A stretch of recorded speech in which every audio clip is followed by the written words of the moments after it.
Well, good morning. Hope everyone had a great evening last night. The Empire State Building was fabulous. If you're able to join us at the cocktail hour, probably one of the best events I've been at here in New York over the last few days. Wanted to thank you all for joining us today at 2011 Business Climate. PwC is proud to host today's event here at our offices at 300 Madison, and we hope you enjoy this sessions throughout the day. I'm Kathy Nieland, and I lead the PwC U.S. Sustainable Business Solutions practice. I've got many colleagues with me today, so hope you can get a chance to interact with them and introduce yourselves today.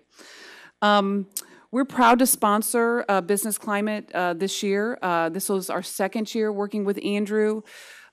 It was really inspiring to us last year as we brought together a series of different constituents, both those that were really focused on the environment, on climate change, on having an impact there, as well as those that are really focused on business and transformation. Last year's event really allowed us to obtain insights that really created PwC's point of view as it relates to transformation and sustainability, and that's what a lot of what we'll talk about today, and what my colleague Don Reed will talk about first thing this morning. Also wanted to maybe just share a few remarks as we get started today. Just 9 months ago, PwC published our Global CEO Survey. And in connection with that survey, we inquired of over 1,200 CEOs what their vision was about the future and gained insights into their strategies. And what they told us gave us reason for optimism in the coming years. First, nearly half of those CEOs were very confident about growth in the coming year. And we've seen that through the first half of this fiscal year with record earnings being reported by most organizations. But also what they told us is that they were 94% confident that they would grow over the next 3 years. So those were great insights, giving us lots of reasons for PwC to get excited. Although daily news shows that we've got an uneven recovery here, we think CEOs are really emerging from this recession with an idea of growth. And as many of you know, PwC has a major role working with the Carbon Disclosure Project. We are the report writer and a global advisor for the CDP.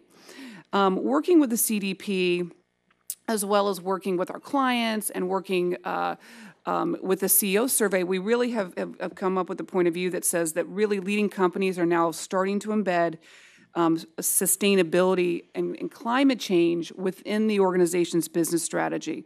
So really taking a step away from what I'll call the side sustainability agenda and embedding it within the organization's overall business strategy. We also see many companies seeing strategic advantage, and now starting to report that through. So they're showing that they've got reduced operating costs, they've got new revenue streams coming from embedding those business issues in their overall strategy. So we think at PwC that we see a permanent shift in how this is being viewed, that it's becoming mainstream in organizations. Now, it's unfortunate, though, that a lot of the reasons why that's occurring is because of the prominence of some of these critical risks. Energy and natural resources continuing to become constrained, commodity prices and volatility there, costs rising, regulations like Dodd-Frank, conflict minerals, and frankly, sourcing of critical minerals are all becoming more strategic and critical near-term business issues. We're also seeing investor pressures around reporting of this information about responsible behavior, and then consumer pressures as well.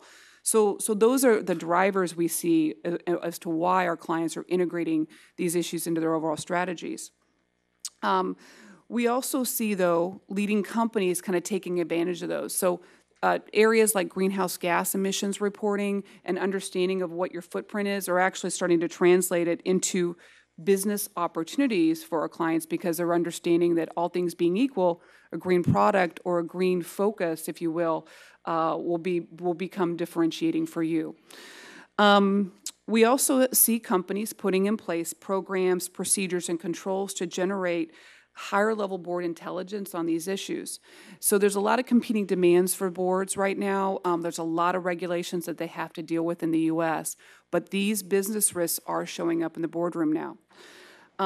We also see clients making more sophisticated resource allocation decisions, and we're also seeing them really take a look at kind of decoupling the supply chain and really understanding how they can actually have an impact on the companies that actually serve them.